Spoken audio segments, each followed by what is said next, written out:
আমি আপনার কি ক্ষতি করেছি? প্লিজ আমাকে ছেড়ে দিন। আমার এত বড় সর্বনাশ করবেন না। কান্না করতে করতে নিজের হাত ছাড়ানোর চেষ্টা করে কথাটা বলল, কিন্তু তার কোনো কথা মাথায় না নিয়ে হার্টলেস মাফিয়া জাবরার খান জিদ্দাত তাকে এক প্রকার টেনে হিঁচড়ে নিয়ে যেতে থাকে তাদের গেস্ট হাউসের দিকে। অতঃপর একটা রুমের সামনে নিয়ে গিয়ে মেয়েটাকে উচ্চমাত্রায় রুমের ভেতরে ধাক্কা মারে। মেয়েটা ব্যালেন্স হারিয়ে ছিটকে ফ্লোরের উপর পড়ে যায়। জিদ্দাত ঠাস করে দরজাটা বন্ধ করে দেয় এবং পিছন ফিরে বাঁকা হেসে এক পা করে মেয়েটার দিকে এগোতে শুরু করে। ততক্ষণে মেয়েটা সোজা হয়ে বসে ভীতু দৃষ্টি তাক করেছিল মাফিয়াটার নিকট, এবং মাফিয়াটাকে নিজের দিকে এগোতে দেখে কান্না করতে করতে বসা অবস্থায় মেয়েটা পিছিয়ে যাচ্ছে। জিদ্দাত গতিশীলতা বাড়িয়ে খপ করে এসে মেয়েটার হাত ধরে একটানে দাঁড় করিয়ে সোজা বেডে ফেলে দেয় এবং নিজের পরনে থাকা শার্ট খুলে ছুঁড়ে ফেলে মেয়েটার উপর ঝাঁপিয়ে পড়ে। মেয়েটা সর্বোচ্চ চেষ্টা করে নিজের উপর থেকে মাফিয়াটাকে সরানোর, তবে সে ব্যর্থ হয়। তার এই ছোট দেহের শক্তি মাফিয়াটার কাছে এক প্রকার তুচ্ছ। কুল কিনারা না পেয়ে হাত জোড় করে অনুরোধ স্বরে বলে, প্লিজ আপনি হিন্দু হয়ে আমার মতো মুসলিমের এত বড় সর্বনাশ করবেন না। আমি সমাজে মুখ দেখাতে পারবো না। আপনি সমাজে মুখ না দেখাতে পারলে আমার কি? আমার প্রয়োজন আপনার সুন্দর শরীর।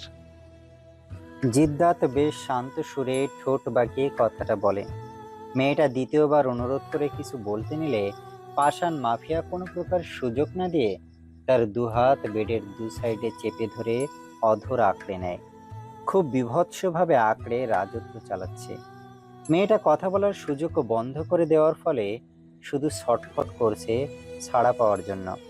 সে সইতে পারছে না বাজেভাবে করা অত্যাচার। দু চোখের কার্নিশ দিয়ে এক ধারে শুধু অঝরে পানি গড়াচ্ছে। ধীরে ধীরে মাফিয়াটা অধরের গভীর থেকে গভীরভাবে হামলা চালায়। শ্বাস বন্ধ হয়ে যাচ্ছে মেয়েটার। নিঃশব্দ নেওয়ার মতো কোনো চান্সই দিচ্ছে না জিদ্দাত, বরং সে প্রতি সেকেন্ডে সেকেন্ডে রুড হচ্ছে। এভাবে প্রায় অনেকটা সময় পার হওয়ার পর ছেড়ে দেয়। সাথে সাথে মেয়েটা জোরে জোরে নিঃশ্বাস নিতে শুরু করে, আর একটু হলে প্রাণটাই বেরিয়ে যেত। ভরপুর শ্বাস নিয়ে সে তড়িৎ বাঘিনীর মতো তেজ দেখিয়ে গর্জে ওঠে, ছেড়ে দিন আমায়। আপনাদের মতো কিছু কাপুরুষদের জন্য আমাদের মতো মেয়েরা শান্তিতে বাঁচতে পারে না। হেই, লজ্জা করে না? মেয়েটার এই কথা শুনে মাফিয়াটার শান্ত মস্তিষ্কে মুহূর্তে আগুন ধরে যায়। চোয়াল শক্ত হয়ে আসে, চোখে মুখে অগ্নিলাভা ফুটতে শুরু করে। দাঁত কটমট করে মেয়েটার গালে বসিয়ে দেয় বলিষ্ঠ হাতের এক কষিয়ে থাপ্পড়। সাথে সাথে মেয়েটার অধর কেটে রক্ত বের হয়ে যায়। জিদ্দাত মেয়েটার গাল শক্ত করে চেপে ধরে দাঁত পিষতে পিষতে বলে, আওয়াজ নিচে। মাফিয়া জিদ্দাতের সাথে উঁচু স্বর একদমই চলবে না মিস। এবার জিদ্দাতের সাথে উঁচু করে কথা বলার দুঃসাহসের মূল্য চুকান। জিদ্দাত এইটুকু বলে মেয়েটার গাল ছেড়ে দিয়ে প্যান্ট থেকে বেল্ট খুলতে শুরু করে। মেয়েটার ঠোঁট চেপে কেঁদে ওঠে। হঠাৎ এরকম বাজে পরিস্থিতিতে পড়ে ভয়ে তার কলিজার পানি শুকিয়ে যাচ্ছে। এমনভাবে এক নিকৃষ্টতর ঘটনা তার সাথে ঘটবে সে কল্পনাও করেনি। যদি একটি বার জানতো তাহলে বাবার সাথে এমপির বাড়ি আসার বায়না সে কখনোই ধরতো না। রাজমহল দেখার সহজ ইচ্ছা বেলায় ভাগ্য তার সাথে নিষ্ঠুরতার পরিচয় দিচ্ছে। হাত দিয়ে বাধা দিতে চায়, তবে জিদ্দাত মেয়েটার দুহাত মাথার উপরে নিয়ে বেল্ট দিয়ে শক্ত করে বেঁধে দেয়। এখন তার সাথে কি ঘটতে যাচ্ছে বুঝতে পেরে মেয়েটা চিৎকার করে ওঠে এবং ছটফট করতে শুরু করে। জিদ্দাত মেয়েটার গলায় মুখ ডুবায় এবং জোরে জোরে নিঃশ্বাস নিতে শুরু করে। মেয়েটার শরীরের স্মেল তাকে অ্যালকোহলের মতো নেশাক্ত মনে হচ্ছে। নিজেকে কেমন উন্মাদের মতো লাগছে। প্রতিটা নিঃশ্বাস তাকে এক তৃপ্ত অদ্ভুত প্রশান্তি মিলিয়ে দিচ্ছে। আগুন মস্তিষ্ক এখন কিছুটা শীতলতায় বৃদ্ধি পাচ্ছে। কয়েক মিনিট অতিবাহিত হতে গলা থেকে মুখ উঠিয়ে আসল কাজে হামলে পড়ে। শরীরের প্রতিটা কোণা খুবলে খুবলে খেতে শুরু করে। মেয়েটা পাগলের মতো যন্ত্রণায় চিৎকার করছে, এক একটা জায়গায় দাঁত বসিয়ে ক্ষতবিক্ষত করে ফেলছে। শেষবারের মতো কাতরাতে কাতরাতে আকুতি স্বরে বলে, আপনাকে আল্লাহর দোহাই লাগে, ছেড়ে দিন। আমার এত বড় ক্ষতি করবেন না। সৃষ্টিকর্তা কি মানি না, আর দোহাই সেটা তো তুচ্ছ। জিদ্দাত নিজের কাজ কন্টিনিউ করতে করতে গা ছাড়া ভাব নিয়ে বেশ শান্ত স্বরে বলতে বলতে নিজের পা পজিশন মতো রাখে। মেয়েটা আরেকবার চেষ্টা করে বলে উঠল, ছেড়ে দিন, আপনার পায়ে পড়ি। আমি কখনো শিকার পুরোপুরিভাবে না খেয়ে ছেড়ে দেই না। কথাটা দাঁত পিষে বলতে বলতে নিজের কাজ শুরু করে দিল। সাথে সাথে মেয়েটা আল্লাহ বলে চিৎকার দিয়ে উঠল। শুনশান রাতে এই চিৎকার যেন দুইবার প্রতিধ্বনি হলো। অন্যদিকে, আমার মেয়েটা কোথায় গেল? এখানেই তো ছিল। চিন্তিত স্বরে আওড়ালেন আফজাল আলী। ওনার একমাত্র মেয়ে রানী, পুরো নাম রঙ্গমোহী রানী, নামের সাথে একদমই শরীরের গঠন খাপে খাপে মিলিয়ে। রূপ তার রসে ধসে পড়ছে, দুধে আলতা গায়ের রং, চুল তার ফ্লোর ছুঁই ছুঁই, এক একটা রেশমি কেশ ছুরির মতো সরু, এক জোড়া অদ্ভুত নীলমণিযুক্ত আখির অধিকারিণী। যেহেতু বাবা মিষ্টির ব্যবসায়ী, সে সুবাদে নানান ধরনের মিষ্টি এমপির বাড়ি পাঠানোর আদেশ পেয়েছিলেন। রানী লোকমুখে শুনেছিল এমপির বাড়ি কোনো বাড়ি নয়, যেন রূপকথার রাজপ্রাসাদ। তাই সে বাবার সাথে আসার জন্য জেদ ধরেছে। আফজাল আলী না পেরে সাথে করে নিয়ে এসেছিলেন মিষ্টি নিয়ে পুজোর উপলক্ষে এমপি রামসাদ খানের বাড়ি। আর সম্মানিত এমপির একমাত্র ছেলেই হচ্ছে মাফিয়া জাবরার খান জিদ্দাত, যার কিনা হৃদয় বলতে কিছু নেই, মানুষ খুন করতে দুবার ভাবে না।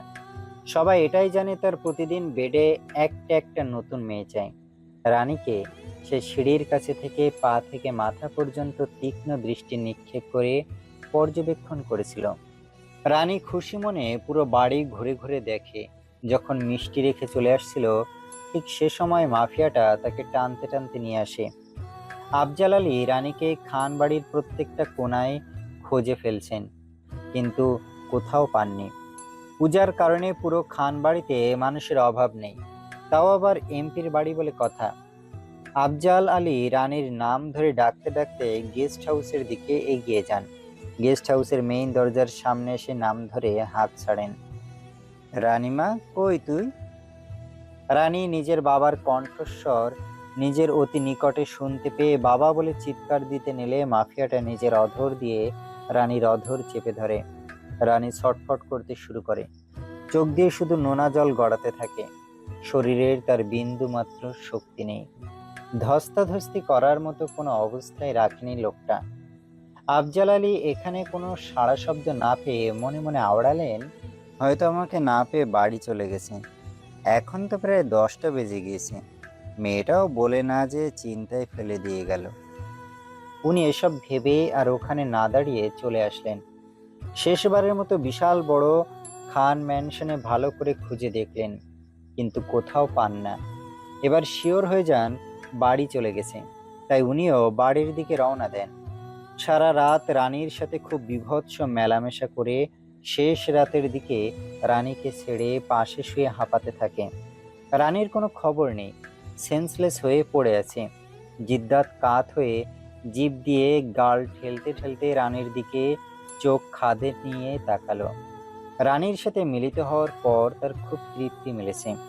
পরমুহূর্তে বাঁকা হেসে এক লাফে উঠে বসে গান নিয়ে ঠেকায় রানীর কপালে।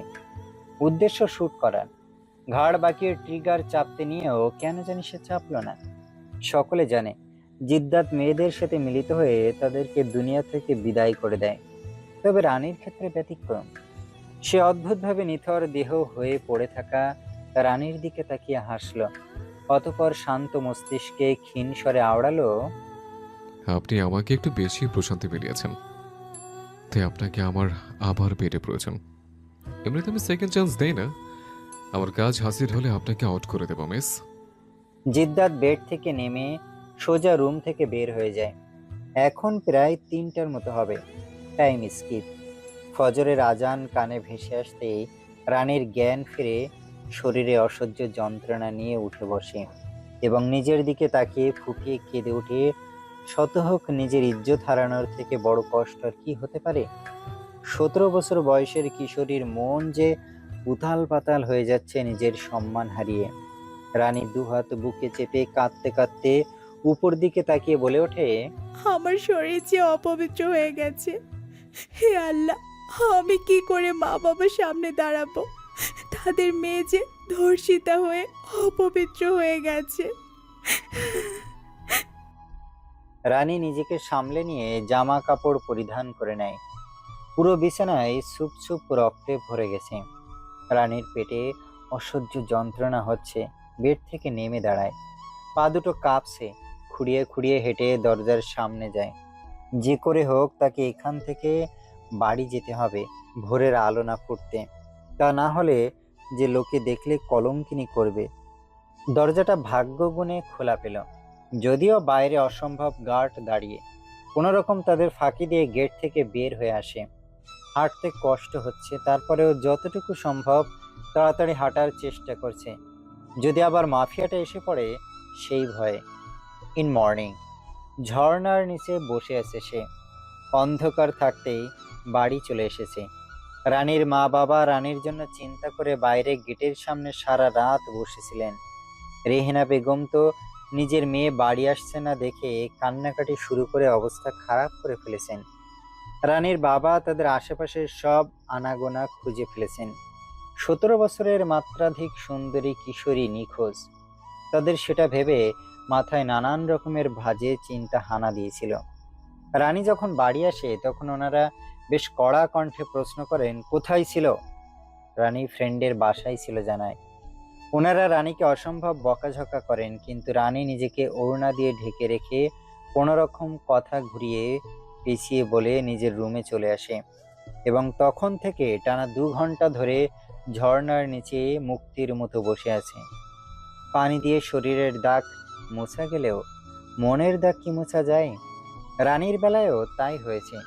তার চোখের পানি আর ঝর্ণার পানি মিলেমিশে এক হয়ে গড়িয়ে পড়ছে। ফর্সা শরীরে জায়গায় জায়গায় জখম হয়ে গেছে। অধিকাংশ জায়গায় রক্ত জমাট বেঁধে আছে। টোকা দিলেই যেন রক্তটা গড়িয়ে পড়বে। রানী এবার হাঁটু ভাঁজ করে বসে ডুকরে কেঁদে ওঠে। আল্লাহ, আমাকে উঠিয়ে নিয়ে যাও। চাই না এই কলঙ্ক নিয়ে বাঁচতে।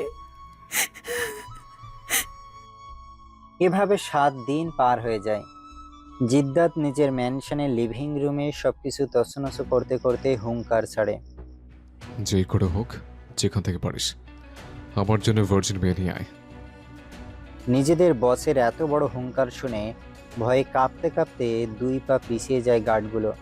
কারো সাহস হয়নি। তবে একজন গার্ড মনে সাহস জুগিয়ে ভয়ে ভয়ে বলে, বস, এত রাতে মেয়ে? লোকটা কথা মুখে থাকতেই ওনার বুক বরাবর 4টা গুলি চালিয়ে দেয় মাফিয়া জিদ্দাত। গুলির তীব্র আওয়াজে বাকি গার্ডগুলো ভয়ে নিজেদের প্রাণ বাঁচাতে দৌড় লাগায় মেয়ে খুঁজে আনার উদ্দেশ্যে। টানা 1 ঘন্টা পর গার্ডরা অনেক কষ্ট করে একটা মেয়েকে খুঁজে নিয়ে আসে। জিদ্দাতের কাছে মেয়েটাকে পাঠিয়ে দিয়ে নিজেদের প্রাণ নিয়ে সেখান থেকে মুহূর্তে ভ্যানিশ হয়ে যায়। জিদ্দাত মেয়েটাকে বিছানায় ফেলে দেয়।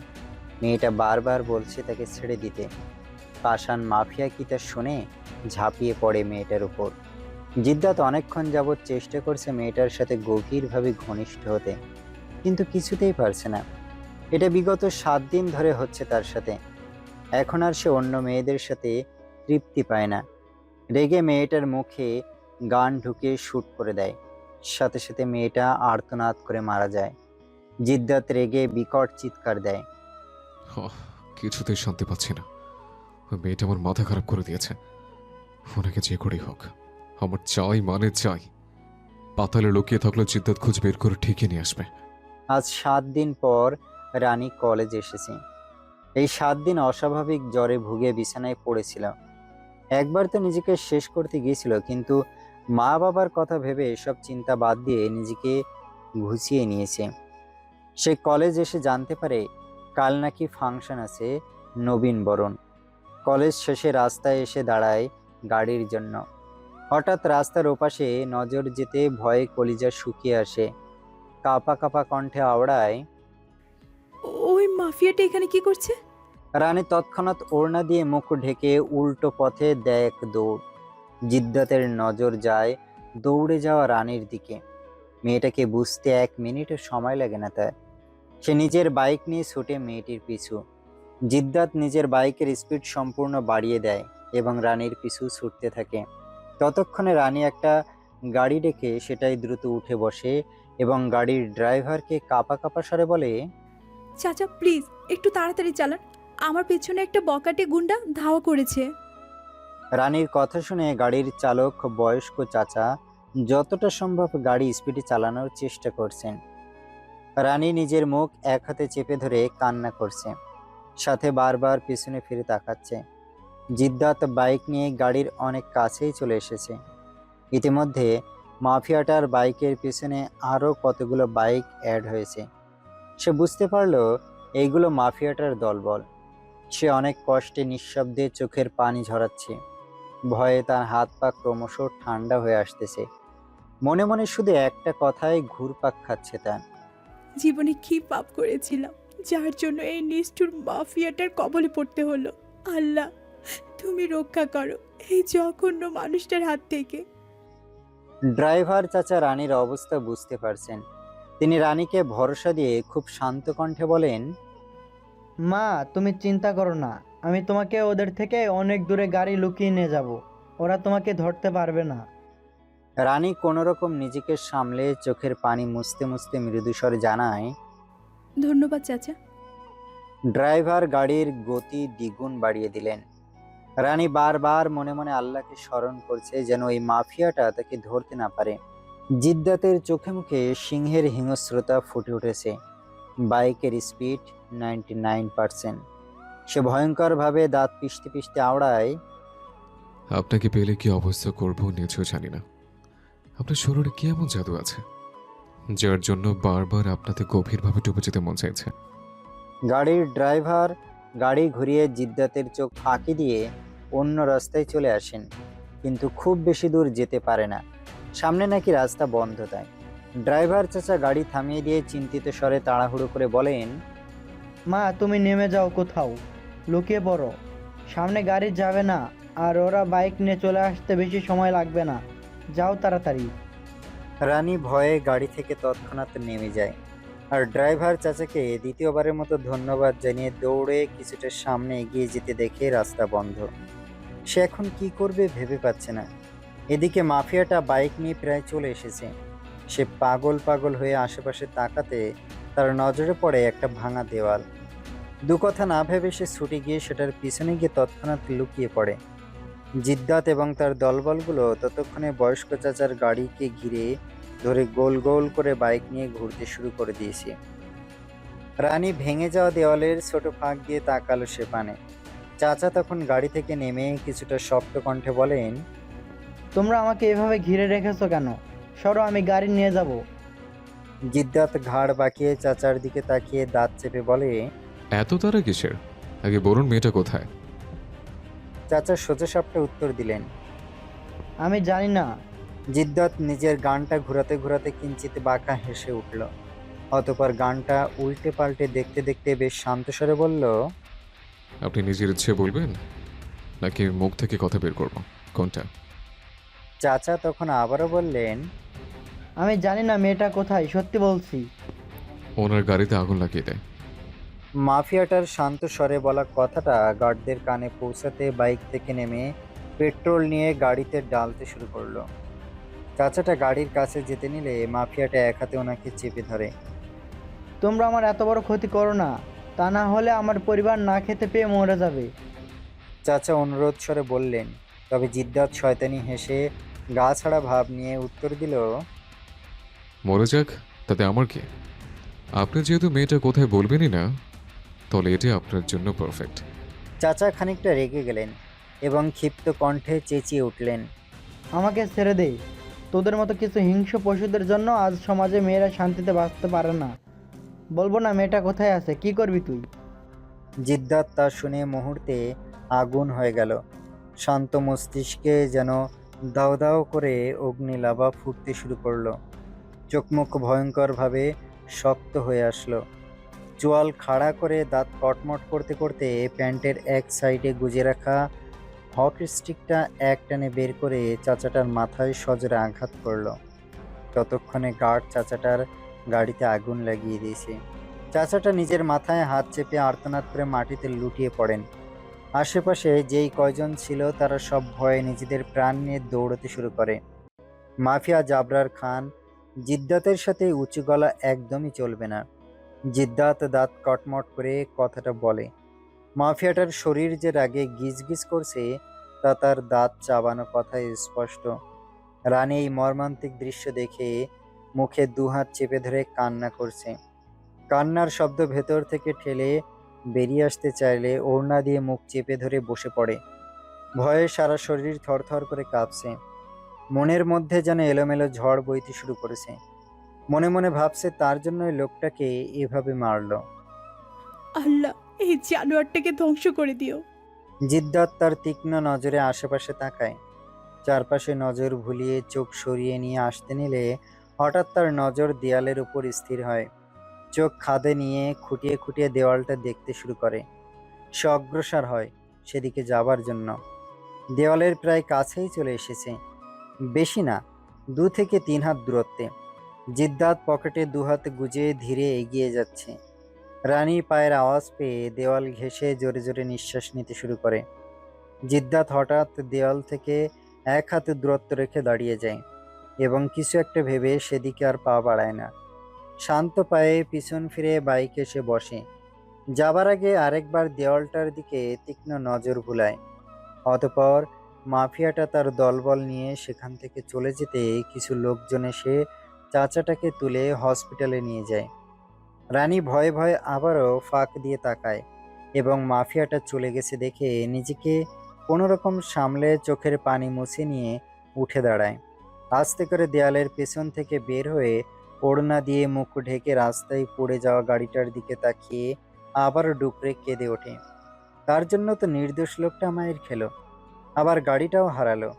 রানী সেখানে আর না দাঁড়িয়ে থেকে এক প্রকার দৌড়ে মেইন রাস্তায় এসে গাড়ি দাঁড় করিয়ে উঠে পড়ল। কিছু সময়ের মধ্যে বাড়িও পৌঁছে গেল। বসার ঘরে বসেছিলেন রেহেনা বেগম। রানী বাড়িতে প্রবেশ করে দৌড়ে গিয়ে তার মাকে জড়িয়ে ধরে কেঁদে দিল। রেহেনা বেগম খুব অবাক হলেন মেয়েকে হঠাৎ এভাবে কাঁদতে দেখে। কি হলো মেয়েটা? তাই উনি চিন্তিত স্বরে রানীর মাথায় হাত বুলিয়ে দিয়ে বলেন, কি হয়েছে রানীমা? কলেজে কেউ কিছু বলেছে? মা, ওই লোকটা। রানী আর কিছু বলতে পারল না, তার আগেই কান্নায় ভেঙে পড়ল। চোখ মুখে আতঙ্কের রেশ স্পষ্ট।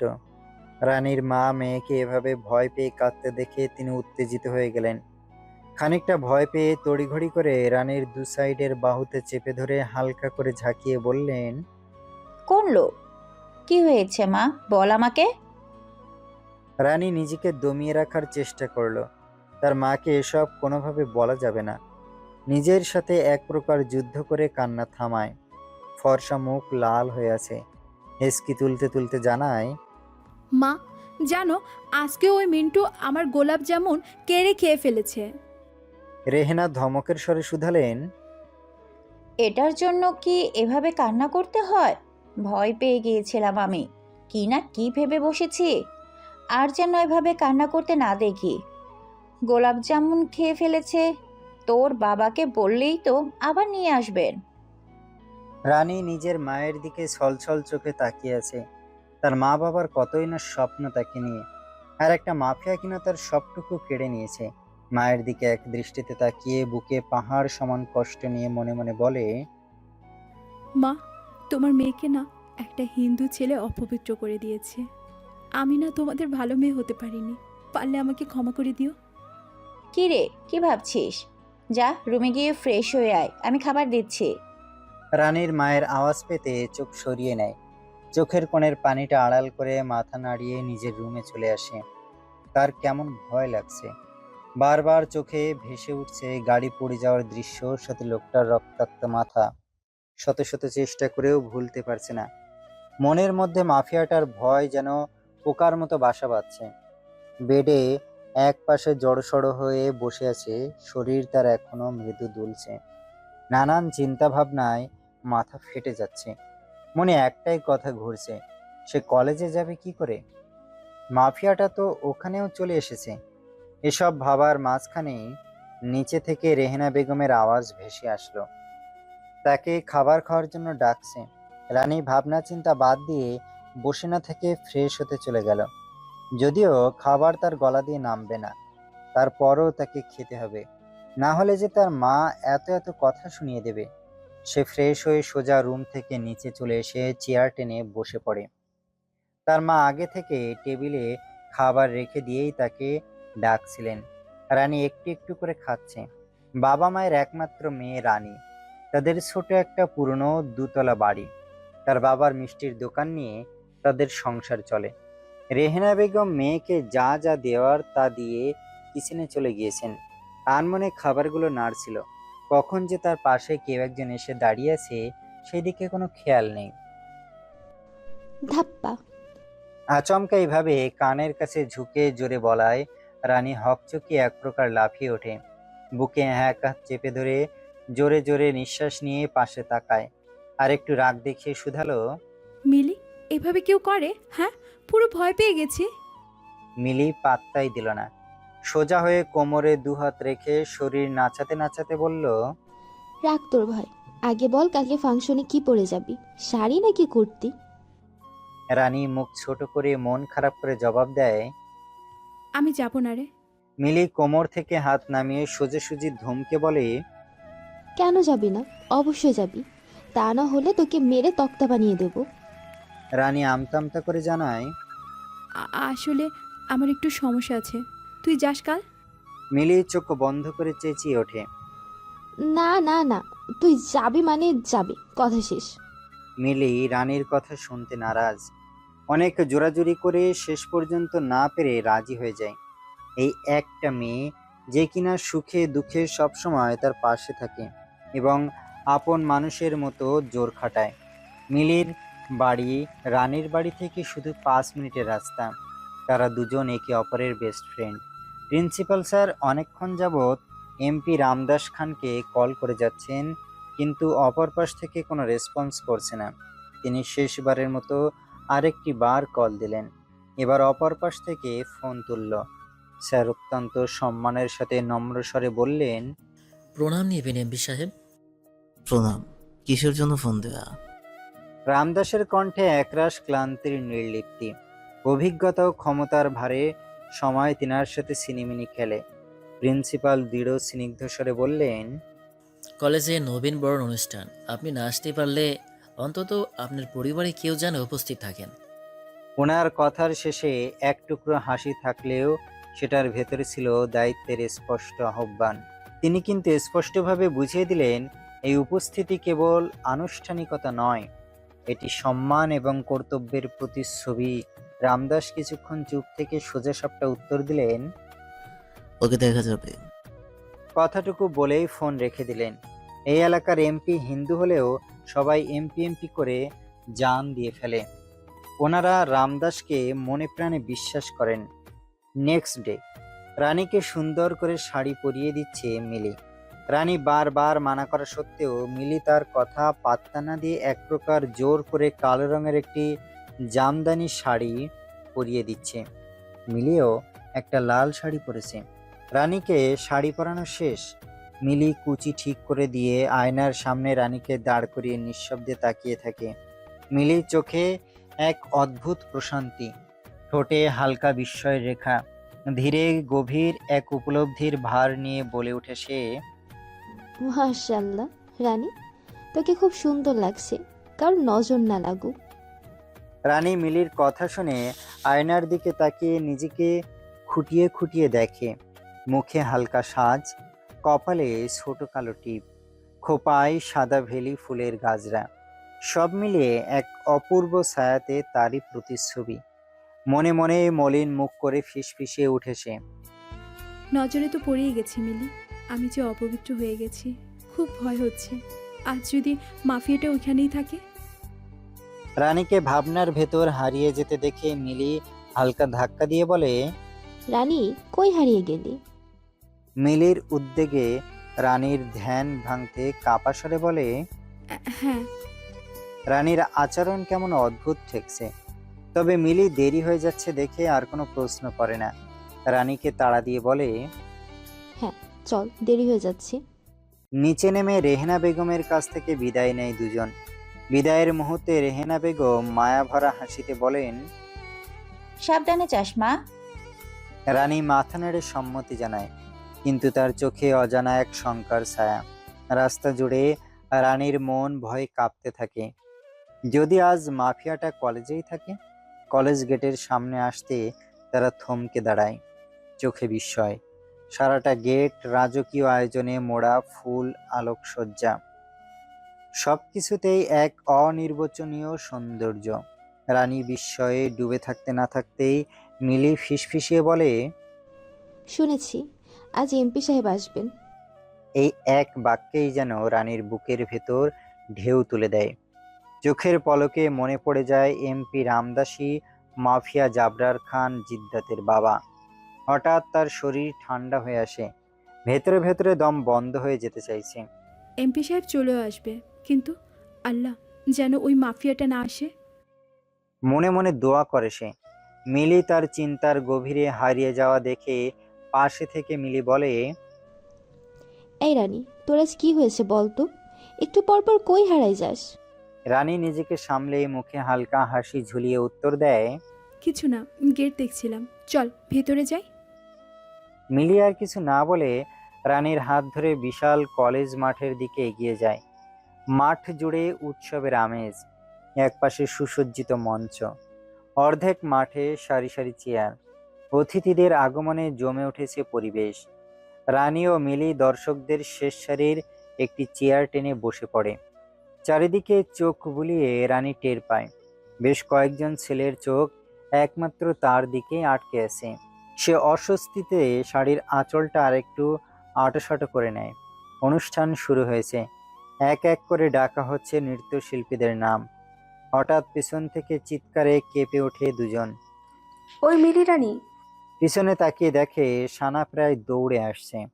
হাঁপাতে হাঁপাতে এসে বলে, তোরা কখন আসলি? মিলি উত্তর দেয়, এই তো একটু আগে। বস এইখানে, না হয় পরে আর চেয়ার পাবি না। সানাও বসে পড়ে ওদের পাশে। অনুষ্ঠান চলছে, সবাই আনন্দে হাততালি দিচ্ছে, কেউ কেউ লালিপাতি নাচছে। হঠাৎ করে তড়িৎ গেট দিক থেকে এক দৌড়ে আসা একটা ছেলে হাঁপাতে হাঁপাতে প্রিন্সিপাল স্যারকে জানায়, স্যার, এমপি সাহেবের ছেলে এসে গেছে, বরণ করতে হবে। এক মুহূর্তেই কলেজ মাঠের উৎসব মুখর পরিবেশে গুমোট চাপা পড়ে যায়। মাফিয়া জাবরার খান জিদ্দাত, এই নামটাই যথেষ্ট কলেজ কর্তৃপক্ষের মুখে ঘাম জমাতে। প্রিন্সিপাল স্যার তৎক্ষণাৎ সবার অপর নির্দেশ জারি করেন, ওনার বসার জায়গাটা যেন সব থেকে সুন্দর হয়। কিছু মেয়েরা গিয়ে ফুল দিয়ে বরণ করো। কে না জানে জিদ্দাতের রাগের পরিচয়। একবার রেগে গেলে গোটা জায়গা তছনছ করে দিতে তার 2 মিনিটও সময় লাগবে না, সেটাও সবাই জানে। সে যতটা ভয়ঙ্কর ঠিক ততটাই আকর্ষণীয়।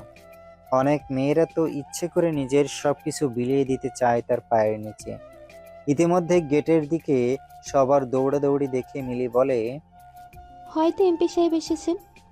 রানী মনে মনে সান্ত্বনা খোঁজে, যাক, ওই মাফিয়াটা তো আসেনি। কিন্তু সে জানে না নিয়তির খেলা ঠিক কাকে সামনে এনে দাঁড় করাতে চলেছে। গেট দিয়ে যখন জিদ্দাত প্রবেশ করে চারিদিকে নিস্তব্ধতা নেমে আসে। কালো শার্ট, কালো প্যান্ট, চোখে সানগ্লাস, জেল দিয়ে চেট করা চুল, একেবারে নিখুঁত ও বিষাক্তভাবে আকর্ষণীয়। এক হাত পকেটে, চারপাশে গার্ডরা নিরাপত্তা বলয়ে ঘিরে রেখেছে। রাজা হেঁটে আসছে নিজের রাজ্যে। মেয়েরা এক প্রকার হাঁ করে তাকিয়ে ফুলের ছিটা দিচ্ছে, চোখে মোহ আর ভয় একসাথে। আর রানী, সে শুধু নিঃশব্দে ভাবছে কি জানি আজ কি অপেক্ষা করছে তার জন্য। রানী নিজের চেয়ারে স্থির বসে এসব ভাবছিল। আশেপাশে কি হচ্ছে না হচ্ছে এই মুহূর্তে তার কোনো খেয়াল নেই। তার উপর আবার রানী এখনো ভুলতে পারছে না কালকের ঘটনাটা। আর এইদিকে জিদ্দাত রানীর অনেকটা কাছেই চলে এসেছে, তবে রানীকে এখনো দেখে নাই। রানী তো আনমনে বসে আছে। হঠাৎ তার পাশের চেয়ার থেকে কানা ঘুষা ভেসে আসে। সানা বলছে, মাফিয়া জাবরার খান জিন্নাত নাকি এসেছে এমপি সাহেবের বদলে। রানী যেন থমকে বসলো এবং কিছু সময়ের মধ্যে তার কাঁপাকাঁপি শুরু হয়ে যায়। ভয়ে কলিজা মোচড় দিয়ে ওঠে। আতঙ্কিত অস্পষ্ট স্বরে বিড়বিড় করে ওঠে, সত্যি মাফিয়াটা এসেছে? বলেই পাশে তাকাতেই দেখে মিলি এখানে নেই। এবার যেন রানীর মাথায় আসমান ভেঙে পড়ে, প্রাণ বেরিয়ে যাবার উপক্রম। কলিজার পানি শুকিয়ে আসছে, গলা শুকিয়ে প্রায় কাট। রানী ধাম করে উঠে দাঁড়ায়। একবারের জন্য পিছনে না তাকিয়ে শাড়ির কুচি এক হাতে কিছুটা উঁচু করে ধরে এক প্রকার দৌড়ে কলেজের ভেতরের দিকে যেতে থাকে। জিদ্দাত তৎক্ষণাৎ দাঁড়িয়ে যায় এবং দৌড়ে যাওয়া রানীর দিকে চোখ বাঁকা করে তাকিয়ে ঠোঁটের কোণে শয়তানি হাসি ঝুলিয়ে বলে, উপস জিদ্দাত, পাখি তো দেখছি তোর এরিয়াতেই আছে। সবাই যে যার মতো গুটিসুটি মেরে বসে আছে। প্রায় লোকজন তো মাথা নিচু করে রেখেছে। তাদের সকলেরই জানা আছে মাফিয়া জাবরার খান জিদ্দাত ঠিক কতটা ডেঞ্জারাস।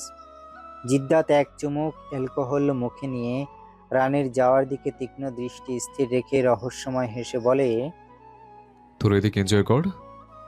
গার্ডগুলো ভয়ে শুকনো ঢোক গেলে মাথা নিচু করে হ্যাঁ সম্মতি জানায়। প্রিন্সিপাল স্যার জিদ্দাতকে কলেজের ভেতরে যেতে দেখে উনি আর ভয়ে সেই দিকে এগোয় না। মিলি পানি আনার জন্য কলেজের বাইরে পাশের দোকানে এসেছিল।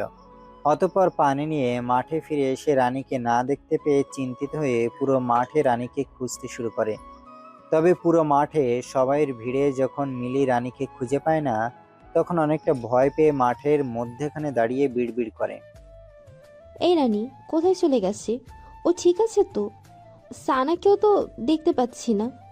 আর এইদিকে রানী দোতলায় দৌড়ে এসে লুকানোর জন্য জায়গা খুঁজতে থাকে। মেয়েটার ভয়ে হাত পা প্রায় ঠান্ডা হয়ে এসেছে।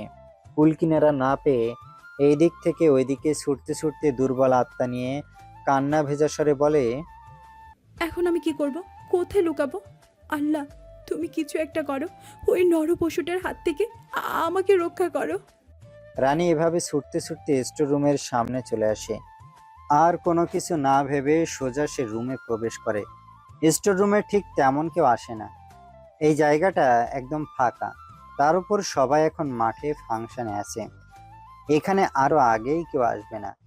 রানী মুখে হাত চেপে ধরে, অনেক ধুলাবালি পড়ে আছে দরজাটায়। ছিটকিনি লাগাতে গিয়ে দেখে সেটা ভেঙে গেছে। রানী দরজাটা চাপিয়ে দিয়ে হকচকিয়ে পুরো রুমে চোখ বুলায়। মাঝখানে কতগুলো পরিত্যক্ত টেবিল, একটার উপর আরেকটা রাখা।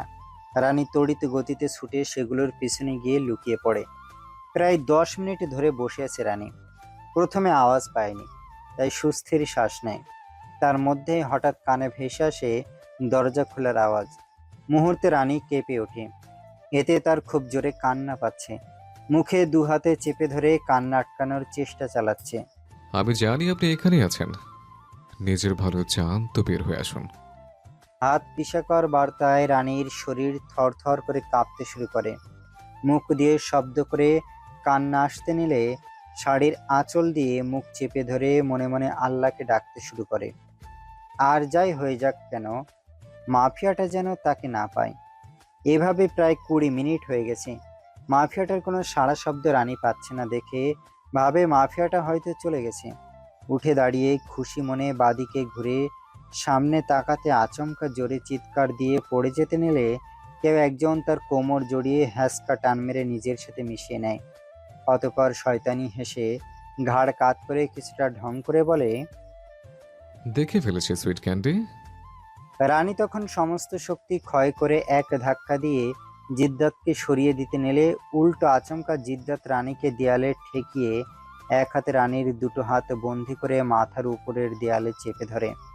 আকস্মিক ঘটনায় রানীর শ্বাসরুদ্ধকর অবস্থা।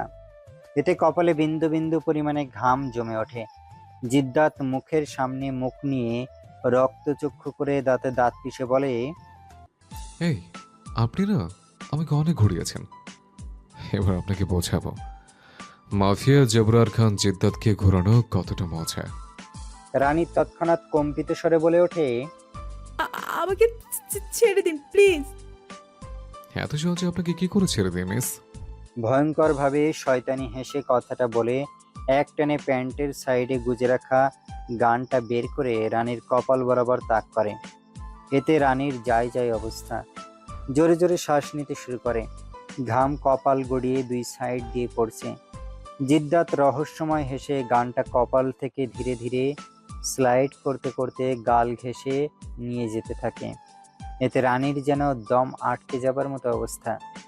ভয়ে জোরে কান্না করতে পারছে না, তবে জোরে জোরে নিঃশ্বাস ঠিকই নিচ্ছে, যার জন্য বারবার বুক উপর নিচে উঠানামা করছে। আর জিদ্দাত সেটা ঠোঁট কামড়ে উপভোগ করে যাচ্ছে। গানটা দেখে আরো বেশি ভয় পাচ্ছে রানী, এবং তার সারা শরীর অসম্ভবভাবে কাঁপছে। দেয়ালে দুহাত চেপে ধরে মাথায় নড়াচড়ার সুযোগটুকুও পাচ্ছে না।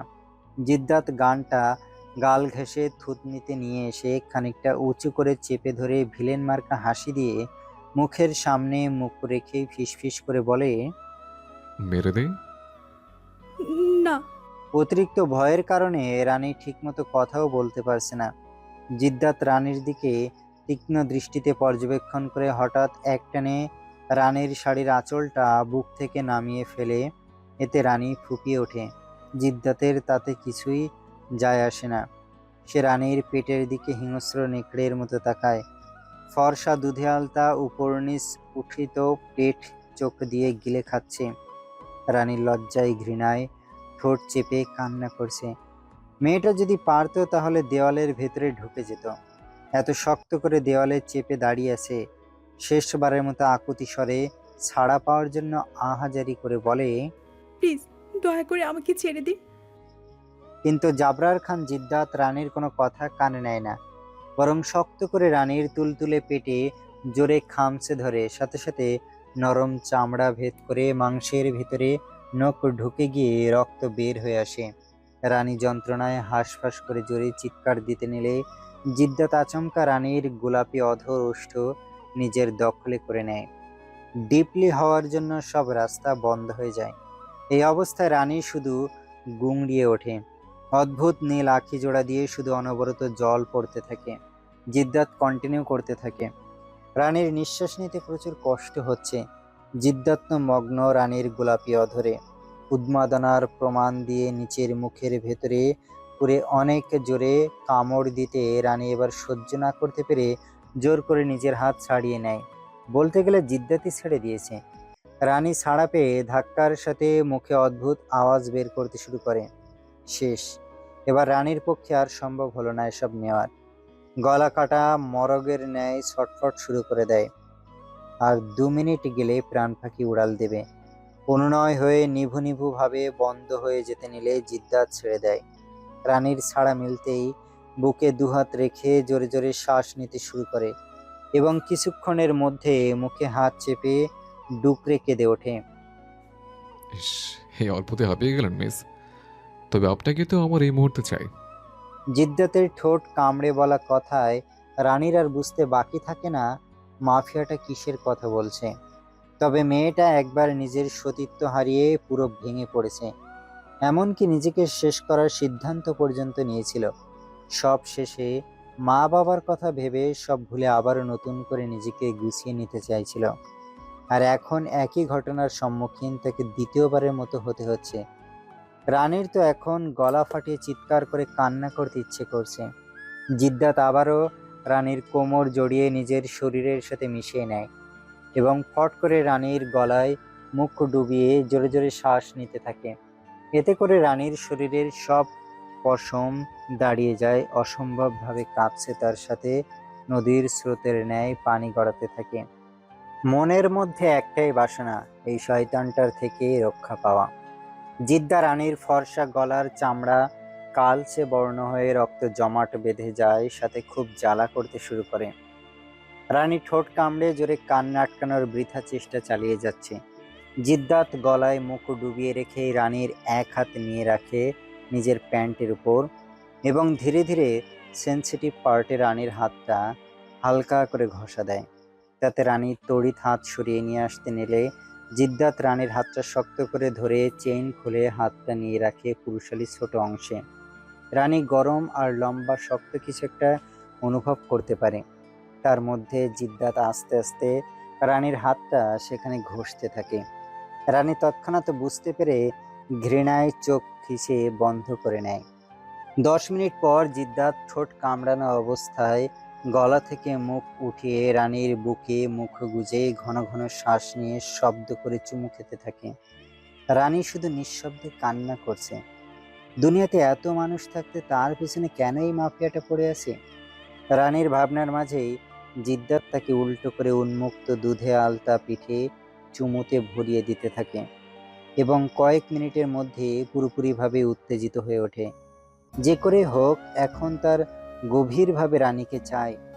জিদ্দতের উত্তেজনায় পুরো শরীর ঘামে ঝরঝরা হয়ে যায়, আর সে শরীর নিয়ে রানীকে সামনের দিকে ঘুরিয়ে আশেপাশে জায়গা খুঁজতে থাকে। রানী খুব ভালো করে বুঝতে পারে আবারও সব হারাতে চলছে সে। না না, এটা কিছুতে হতে দেওয়া যাবে না। অনেক ভাবাভাবির পর মাথায় একটা বুদ্ধি আসে। তৎক্ষণাৎ রানী সেটা কাজে লাগিয়ে দরজার দিকে তাকায় এবং অবাক হওয়ার মতো করে বলে, প্রিন্সিপাল স্যার। জিদ্দাত দরজার দিকে তাকাতে দেখে কেউই নেই। রানী ছাড়া পেয়ে সুযোগ বুঝে জিদ্দাতকে সমস্ত শক্তি প্রয়োগ করে ধাক্কা দিয়ে প্রাণপণ নিয়ে ছোটে। আচমকা ধাক্কা দেয়ায় জিদ্দাত ব্যালেন্স রাখতে না পেরে কিছুটা দূরে দেওয়ালে ছিটকে পড়ে। কিন্তু তৎক্ষণাৎ জিদ্দাত সোজা হয়ে রেগে চিৎকার করে অপ্রীতিকর ভাষায় গালি দিয়ে রক্তচক্ষু করে রকেটের গতিতে ছুটে রানীর পেছনে। রানী ছুটতে ছুটতে সোজা কলেজ মাঠে চলে আসে এবং কোনো কিছু না ভেবে দৌড়ে গেট দিয়ে বের হয়ে যায়। অনেকে এইটা খেয়াল করে, তবে তত একটা পাত্তা দেয় না। জিদ্দাত পিছন পিছন দৌড়ে মাঠে আসার পরেও রানীকে নাগালে পায় না। তবে সে দৌড়ে গেট দিয়ে বের হতে নিলে একটা 5 বছরের বাচ্চার সামনে চলে আসায় জিদ্দাতের সাথে ধাক্কা লেগে নিচে পড়ে যায়। সবার নজর এখন জিদ্দাতের উপরে পড়ে। ওনাদের সকলের নাজেহাল অবস্থা, ঘাম বেরিয়ে এসেছে। জিদ্দাত রেগে আগুন হয়ে বাচ্চাটাকে কষিয়ে একটা থাপ্পড় দিতে নিলে কোথা থেকে যেন বাচ্চার মা দৌড়ে সে তড়িৎ বাচ্চাটাকে নিয়ে আসে। রানী হাতছাড়া হয়ে যাচ্ছে দেখে জিদ্দাত এই বিষয়টা মাথায় নেয় না, তা না হলে বাচ্চাটাকে জানে মেরে দিত। রাগে কটমট করতে করতে দৌড়ে গেটের বাইরে আসতে রানীকে আর দেখতে পায় না। এবার যেন জিদ্দাতের রাগ রক্ত শিরায় শিরায় টকবক করে উঠেছে। দাঁত এত জোরে চেপেছে যে অতিরিক্ত রাগের ফলে পুরো মুখ লাল হয়ে গেছে। দুহাত মুঠোবন্দি করে রুট সাইডের পিলারে জোর খাটিয়ে লাথি মেরে বিস্ময় স্বরে বলে, অহ শিট শিট শিট। পরপর মুঠোবন্দি উপর থেকে নিচের দিকে করে দাঁত চেপে, একটুর জন্য বেঁচে গেলেন মিস, তবে খুব শীঘ্রই আবার খুঁজে বের করবা। মিলি সানাকে পেয়ে রানীর কথা জিজ্ঞেস করলে সানা জানায় সে নাকি দেখেনি, কিছুক্ষণ আগেই ওয়াশরুমে গিয়েছিল। এসেই শুনে এহাম কথা। মিলে অনেক চিন্তা হয়ে আশেপাশে সবকিছু তন্ন তন্ন করে খুঁজেছে, কিন্তু কোথাও রানীকে পায়নি। Time skip. রানী ঝর্ণার নিচে বসে আছে। বাড়িতে এসে দৌড়ে নিজের রুমে এসে সোজা দরজা বন্ধ করে দিয়েছে। রেহেনা বেগম বসার ঘরেই বসেছিলেন। মেয়েকে এভাবে দৌড়ে উপরে উঠে যেতে দেখে তিনি চিন্তিত হয়ে উঠে রানীর রুমের সামনে আসতে দেখেন দরজা ভেতর থেকে বন্ধ করে দিয়েছে। তিনি অনেকবার দরজা ধাক্কিয়ে রানীকে ডাকেন, কিন্তু রানীর কোনো সাড়া শব্দ না পেয়ে উনি চিন্তায় দরজার সামনেই বসে রইলেন। ওনার মাথায় ঢুকছে না হঠাৎ কি এমন হলো যার জন্য ওনার মেয়ে এমন করছে। কই কলেজে তো গেল হাসি খুশি। রানী সেই থেকে ঝর্ণার নিচে প্রায় 2 ঘন্টা হবে বসে আছে, যেন একটা পাথরের মুক্তি নড়ছেও না, চোখের পলকও ফেলছে না। শরীরে যেই জায়গায় জিদ্দাত ছুঁয়েছে সেই জায়গা হাত দিয়ে ঘষতে ঘষতে চামড়া তুলে ফেলেছে, প্রায় জায়গা ছিলে গেছে। তার সাথে কান্না করে ডাগর টানা অদ্ভুত নীলযুক্ত আঁখি জোড়া ফুলিয়ে ফেলেছে। সবশেষে একদম চুপ হয়ে বসে আছে। শরীরে পানি লাগায় ক্ষত জায়গাগুলো জ্বলে পড়ে ছারখার হয়ে যাচ্ছে, কিন্তু রানীর কোনো প্রতিক্রিয়া নেই। একদম শান্ত হয়ে বসে আছে, যেন কোনো ব্যথাই লাগায়নি তার দুধে আলতা টসটসে শরীরখানায়। রানীর মা রেহেনা বসা থেকে উঠে জোরে জোরে দরজা ধাক্কা দিতে দিতে রানীর নাম ধরে ডাকছেন। ওনার তো এবার ভয় লাগছে, প্রায় কান্নামুখো করে রানীকে আহ্বান করছে। রানী আর চুপচাপ বসে না থেকে উঠে দাঁড়ায় এবং কোনো রকম জামা কাপড় পরে নিয়ে ওড়না দিয়ে শরীরটা ভালো করে ঢেকে নেয়। মেয়েটার মুখের দিকে তাকানো যাচ্ছে না অতিরিক্ত কান্নার জন্য। পুরো ফ্যাকাশে বর্ণ ধারণ করেছে, ধবধবে ফর্সা মুখটা। ধীরে ধীরে এসে দরজা খুলে দিতে রেহেনা হামলে পড়ে উতলা হয়ে জিজ্ঞাসা করলেন। কি হয়েছে তোর? পরপর খানিকটা কান্না ভেজা কণ্ঠে রাগ দেখিয়ে, কেউ কি এতক্ষণ দরজা বন্ধ করে রাখে? আমার বুঝি চিন্তা হয় না? এত ডাকলাম সাড়া দিলি না কেন? হুম? রানী হাসার চেষ্টা করে নিজেকে ডেকে রাখার চেষ্টায় অল্প স্বরে উত্তর দেয়। মা, কিচ্ছু হয়নি আমার। এসেই ঘুমিয়ে পড়েছিলাম, তাই হয়তো শুনতে পাইনি। আর যখন তুমি চুপ করেছিলে তখন ওয়াশরুমে শাওয়ার নিচ্ছিলাম। রেহেনা বেগম রানীর বাহু ধরে বেডে বসিয়ে শক্ত গলায় প্রশ্ন করে বসলেন। সেটা না হয় মানলাম, তবে কান্না করেছিস কেন? চোখ মুখ অমন ফুলে আছে কেন? রানী কিছুটা হকচকিয়ে যায়। কি বলবে ভেবে না পেয়ে তড়িৎ মনে যা আসে তাই আমতা আমতা করে বলে দেয়। আসলে আমার খুব মাথা ব্যথা করছিল। তুমি তো জানো আমার মাথা ব্যথা করলে কতটা খারাপ লাগে। রানীর মা রানীর কথা প্রথমে বিশ্বাস করতে চাইছিলেন না, কিন্তু রানী ঘুরিয়ে পেঁচিয়ে বলে ম্যানেজ করে নিয়েছে। উনি আর জোর না করে বলে গেলেন খাবার আর মেডিসিন খাওয়ার জন্য নিচে আসতে। রেহেনা চলে যেতেই রানী দরজা ঘেঁষে বসে মুখে এক হাত চেপে ধরে কান্না করে দেয়। মনের কষ্ট ধামাচাপা দেওয়ার চেষ্টা করে মনে মনে আওড়ায়, পারলে আমাকে ক্ষমা করে দিও মা। আমি তোমার সাথে আজ এই নিয়ে দুবার মিথ্যা কথা বললাম। মিলি পুরো কলেজ রানীকে খুঁজে ব্যর্থ হওয়ার পর বাড়ি চলে আসতে চাইছিল, কিন্তু প্রিন্সিপাল স্যার তাকে অতিথিদেরকে আপ্যায়ন করার জন্য আটকে দিয়েছে। তখন বাড়ি ফিরে সোজা রানীর বাসায় এক প্রকার দৌড়ে আসে মেয়েটা। রানীর জন্য অনেক চিন্তা করছে, বলতে গেলে রানীকে না পেয়ে প্রায় কান্নাই করে দিয়েছে। তাই বাসার ভেতরে এসে চিৎকার করে রানীকে ডাকতে ডাকতে প্রবেশ করে। রানী, এই রানী, কই তুই? মিলির আওয়াজ শুনে রেহেনা বেগম কিচেন থেকে বের হয়ে আসেন। কি হয়েছে মিলি? এভাবে ডাকছিস কেন? মিলি মুহূর্তে উত্তেজিত হয়ে উত্তর দেয়। আন্টি, রানী কি বাড়ি ফিরেছে? রেহেনা বেগম শান্তস্বরে জানান, রানী তো দুপুরেই এসে পড়েছে। ওর নাকি ভীষণ মাথা ব্যথা করছিল, তার জন্য চলে এসেছে। কেন, তোকে বলে আসে নাই? মিলি কিছুটা রাগী স্বরে সিঁড়ি দিয়ে উপরে যেতে যেতে উত্তর দেয়। না বলেই চলে এসেছে। আজকে ওকে বুঝাবো আমাকে না বলে আসার মজা। মিলি উপরে উঠে যেতে নিলে রেহেনা পিছু ডেকে বসেন। মিলি শোন। মিলি পিছু ফিরে সিঁড়িতে দাঁড়িয়ে সাড়া দেয়। হ্যাঁ কাকিমা। রেহেনা কিছু না বলে সোজা কিচেনে গিয়ে খাবার নিয়ে ফিরে আসেন এবং সাথে মেডিসিনও মিলির হাতে ধরিয়ে দিয়ে বলেন রানীকে খাওয়ানোর জন্য। মিলিও সেগুলো নিয়ে সোজা রানীর রুমের সামনে চলে আসে। রানী ততক্ষণে দরজাটা খোলা রেখে বেডে বালিশে মুখ গুজে শুয়ে পড়েছে।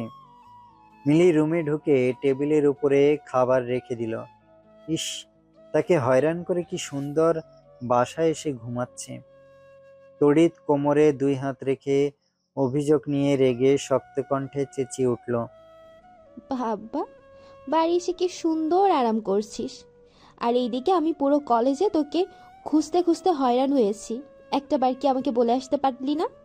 মিলির কথা শুনে রানী বালিশের থেকে মুখ উঠিয়ে তাকায়। মিলি রানীর দিকে লক্ষ্য করতে বুকটা কেমন ছ্যাদ করে ওঠে। কোমর থেকে হাত নামিয়ে মুখের ভাবভঙ্গি পাল্টে আধার রূপে পরিণত করে তাকিয়ে রয়। মেয়েটার মুখের দিকে তাকানো যাচ্ছে না, চোখ মুখ একদম ফুলে গেছে, সরু নাকটা তো লাল হয়ে আছে, ঠোঁট ফুলে ফুসকো ফসকা হয়ে গেছে। মিলি তৎক্ষণাৎ রানীর এহেন অবস্থা দেখে চিন্তিত হয়ে প্রশ্ন করে, কি হয়েছে রানী? মুখের কি হাল করেছিস? মাথা ব্যথা করলে কি কেউ এভাবে কান্না করে? কি করে বলবো মিলি, আমার মাথায় ব্যথা না, বরং মনে ব্যথা। ওই লোকটা আমাকে সর্বহারা করে দিয়েছে। যদিও রানী সেটা মনে মনে ভেবেছে, এই কথা যে কাউকে বলার নয়। মিলি রানীকে উত্তর দিতে না দেখে আর কোনো প্রকার প্রশ্ন করে না। খাবারের প্লেটটা হাতে নিয়ে রানীর পাশে বসতে বসতে নরম গলায় বলে, আমি খাইয়ে দিচ্ছি, তারপর মেডিসিন খেয়ে নিস।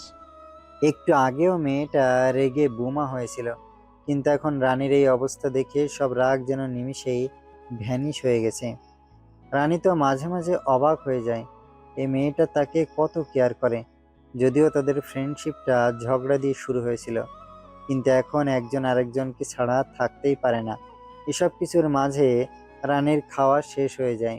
মিলি রানীকে মেডিসিন খাইয়ে দিয়ে নিজের পায়ের ওপর বালিশ রেখে রানীকে বলে, আয়, আমার কোলে মাথা রেখে শুয়ে থাক, আমি তোর মাথা টিপে দিচ্ছি।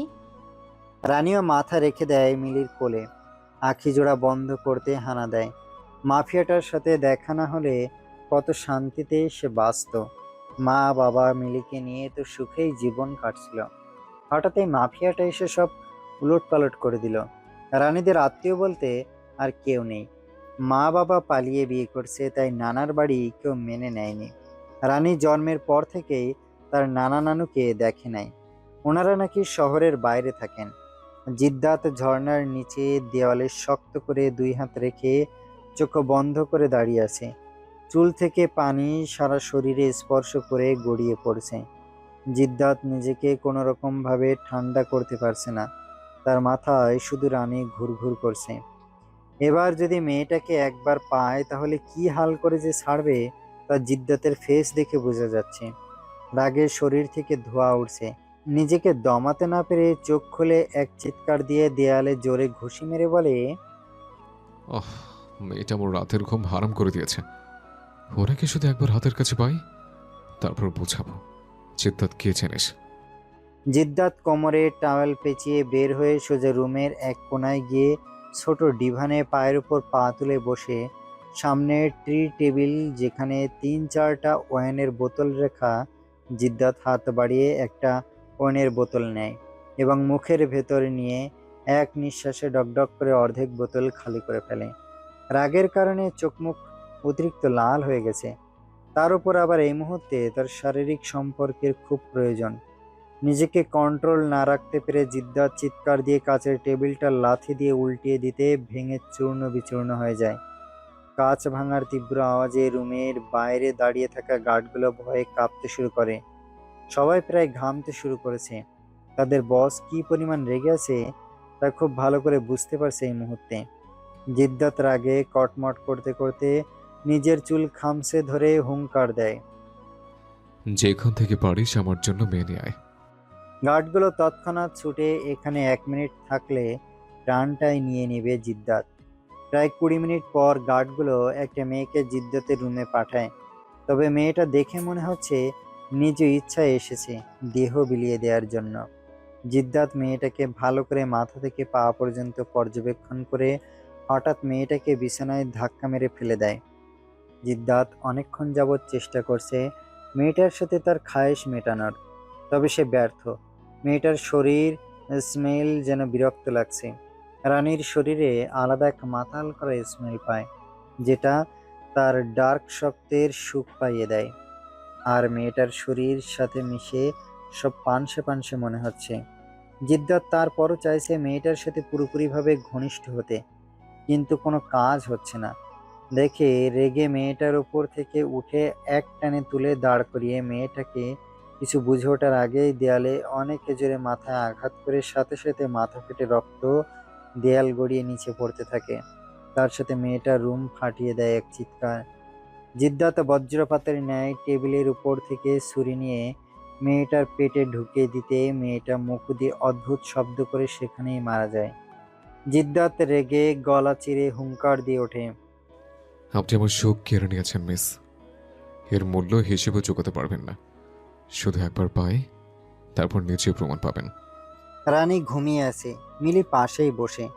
রানী ঘুমের মধ্যেই একটু পর পর কেঁপে উঠছে। এটা মিলিও খেয়াল করেছে। তাই যখন কেঁপে উঠছে তখন হাত দিয়ে রানীর হাত শক্ত করে ধরে রাখছে। ঘুমের মধ্যে হঠাৎ রানী না বলে চিৎকার দিয়ে উঠে বসে জোরে জোরে শ্বাস নিতে নিতে বিড়বিড় করে বলতে থাকে, ওই লোকটা আমাকে মেরে ফেলবে। রানীকে এত উত্তেজিত হতে দেখে মিলি রানীকে জাপটে জড়িয়ে ধরে। ইতিমধ্যে রানীর চিৎকার শুনে রেহানা এক প্রকার দৌড়ে রুমে আসেন। খানিকটা চিন্তিত হয়ে প্রশ্ন করেন, কি হয়েছে রানী? দেখুন আন্টি, রানী ঘুমের মধ্যে বারবার কেঁপে উঠছিল, আর এখন চিৎকার দিয়ে উঠে বসে কি যেন বিড়বিড় করে বলছে। মিলি কিছুটা কান্না কণ্ঠে বলতে রেহানা রানীর পাশে বসলেন। রানী শুধু রোবটের মতো বসে সামনের দিকে তাকিয়েছে, চোখের পলকও ফেলছে না। রেহেনা মেয়ের মাথায় হাত বুলিয়ে শান্ত স্বরে বলেন। খারাপ স্বপ্ন দেখেছিস? রানী এখন একটু স্বাভাবিক হয় আর মাথা নাড়িয়ে হ্যাঁ বলে দেয়। মেয়েটা প্রচুর ভয় পেয়েছে। রানীর মা রানীকে শান্ত করে রুম থেকে বের হয়ে যেতে মিলি বলে বসে। কি এমন দেখেছিস যার জন্য এত ভয় পেয়ে গিয়েছিস? কিছু না। মিলি তখন অভিমানী স্বরে বলে। কেন? আমাকে বলা যায় না? রানী এবার মিলিকে রাগ করতে দেখে আমতা আমতা করে বলে দেয়। আমি দেখেছি, আমাকে কে যেন তুলে নিয়ে যাচ্ছে। মিলি সুযোগ পেয়ে ক্যাবলা মার্কা হাসি ঝুলিয়ে বলে। বেড়া মানুষ নাকি বেডি? রানীর মুখে আধারে ঢাকা পড়ে। ধাম করে মিলির পিঠে কিল বসিয়ে দেয়। তুই আমার সাথে মজা নিচ্ছিস? রানীর কথায় মিলি হাসতে হাসতে রানীর গাল টেনে আদুরে স্বরে বলে। আরে বোনো, রাগ করিস কেন? নেক্সট ডে রানী আর মিলি একসাথে রেডি হচ্ছে কলেজে যাওয়ার জন্য। সাথে রানীর মনে ভয়ও কাজ করছে। বলা তো যায় না আবার কোন সময় মাফিয়াটা এসে হামলা দেয়। মিলি বেশিরভাগ রানীর সাথেই থাকে, একসাথে খায়, একসাথে রেডি হয়, মাঝে মাঝে একসাথে ঘুমায়, একসাথে সব জায়গায় যায়। রেডি হওয়ার শেষে মিলি কাঁধে ব্যাগ ঝুলিয়ে তাড়া দিয়ে বলে। চল যাই। রানী হিজাবে লাস্টের পিনটা লাগাতে লাগাতে বলে। চল। ওরা দুজন নিচে নেমে এসে মায়ের থেকে বিদায় নিয়ে কলেজের উদ্দেশ্যে রওনা দেয়। মিলি রানী একে অপরের হাত ধরে হাঁটছে আর কথা বলছে। অবশ্য তারা এখন কলেজ গেটের থেকে অনেকটা দূরে আছে। হঠাৎ রানীর নজর কলেজ গেটের দিকে যেতে থরথর করে কাঁপতে শুরু করে। গেটের সামনে জিদ্দাত নিজের বাইকের উপর শুয়ে আছে, পায়ের উপর পা তুলে, হাতে সিগারেট টানতে টানতে উপরের দিকে ধোঁয়া উড়াচ্ছে। পাশে 10 থেকে 12 জন গার্ড দাঁড়িয়ে আছে। সব স্টুডেন্টরা মাথা নিচু করে কলেজে প্রবেশ করেছে। জিদ্দাতের দিকে কেউ একবারের জন্য হলেও ভুল করে তাকাচ্ছে না। রানীর আর বুঝতে বাকি থাকে না জিদ্দাত তাকে নিয়ে যাওয়ার জন্য এসেছে। রানীকে মাফিয়াটা দেখার আগেই মিলির হাত ধরে টানতে টানতে তাড়াতাড়ি করে একটা দোকানের পিছনে লুকিয়ে পড়ে। মেয়েটা অসম্ভবভাবে কাঁপছে। মিলি রানীর এই অস্বাভাবিক আচরণ হজম করতে না পেরে খানিকটা উচ্চস্বরে বলে। এখানে কেন নিয়ে আসলি? রানী এবার মিলির মুখ এক হাতে চেপে ধরে কাঁপা কাঁপা গলায় ভয় পেয়ে বলে। মিলি, আওয়াজ করিস না। মিলি রানীর হাত নামিয়ে আস্তে করে বলে। কি হয়েছে রানী? তুই এমন ঘামছিস কেন? আর এখানে বা কেন নিয়ে আসলি? রানী সেটার উত্তর না দিয়ে বলে। মিলি, চল বাড়ি চলে যাই। মিলি অবাক হয়ে কপাল কুঁচকে শুধায়। কি পাগল হয়ে গেছিস? কলেজে এসে ক্লাস না করেই চলে যাবি? রানী চটে গেল। আমি এত কিছু জানি না, তুই গেলে আয়, নয়তো আমি একাই চলে যাচ্ছি। রানী আর কিছু না বলে মিলিকে রেখেই উল্টো পথে তাড়াতাড়ি হাঁটা ধরে। রেগে যাচ্ছিস কেন? আরে আমাকেও নিয়ে যা। মিলি যেটা বলেই রানীর পেছনে ছুটতে শুরু করে। রানীর ডানে বায়ে কোথাও না তাকিয়ে একটা গাড়ি ডেকে উঠে পড়ে। মিলিও দৌড়ে এসে উঠে হাঁপাতে হাঁপাতে বলে। কিসের জন্য বাড়ি চলে যাচ্ছিস হঠাৎ? কই, আগে তো কোনোদিনও ক্লাস মিস দিতি না। আমার ভালো লাগছে না, তুই চুপ থাকতো। এই মামা, একটু তাড়াতাড়ি জানতো।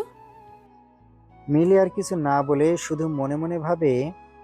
হঠাৎ ওর আবার কি হলো? আর এইদিকে গেটের সামনে রানীকে না পেয়ে জিদ্দাত বিরক্ত হয়ে যাচ্ছে। আশেপাশের মানুষ জিদ্দাতকে দেখে 10 হাত দূরে চলে গেছে। মাফিয়াটার সম্পর্কে সকলেরই খুব ভালো করে ধারণা আছে। জিদ্দাত এক লাফে শোয়া থেকে উঠে রেগে হাত মুঠোবন্দিতে নিয়ে দাঁত কটমট করে বলে। মেয়েটা এখন আসছে না কেন? গার্ডগুলো ভয়ে পিছিয়ে আসে। আর এইদিকে রানী বসে বসে ভাবছে কয়দিন এভাবে লুকিয়ে বেড়াবে সে। আর সে তো কলেজ আসা বন্ধও করতে পারবে না। তার মা বাবাকে কি জবাব দেবে? ওনারা তো জানতে চাইবে ঠিক কি কারণে কলেজে যাওয়া বন্ধ করে দিয়েছে। মাফিয়াটার কথা তো ভুলেও বলতে পারবে না। জিদ্দাত সুইমিং পুলে নেমে সাঁতার কাটছে দেখেই বোঝা যাচ্ছে ভয়ঙ্করভাবে রেগে আছে। জিদ্দাত রানীর জন্য কলেজ ছুটি হওয়া পর্যন্ত বাইরে ওয়েট করেছে, কিন্তু রানীকে দেখতে না পেয়ে জিদ্দাতের রাগ যেন শিরায় শিরায় বৃদ্ধি পাচ্ছে। মাঝখান থেকে পুলের পাড়ে এসে ড্রিঙ্কসের গ্লাসে চুমুক দিয়ে শান্ত থাকার চেষ্টা করে শয়তানি হাসি দিয়ে স্লো ভয়েসে বলে, মাফিয়া জবরার খান জিদ্দাতকে কিনা একটা মেয়ে এইভাবে ঘোরাচ্ছে। হ্যাঁ, তার প্রতিদান তো অবশ্যই দিতে হবে ম্যাডাম। রামদাস বাগান পেরিয়ে ছেলের কাছে এগিয়ে আসলেন পুলের কাছে। হাতে একটা সিগারে মুখে রেখে টান দিয়ে নিলেন আগে। তারপর পাশে চেয়ারে বসে জিদ্দাতকে ঠান্ডা গলায় প্রশ্ন করেন, এত রেগে থাকার কারণ কি?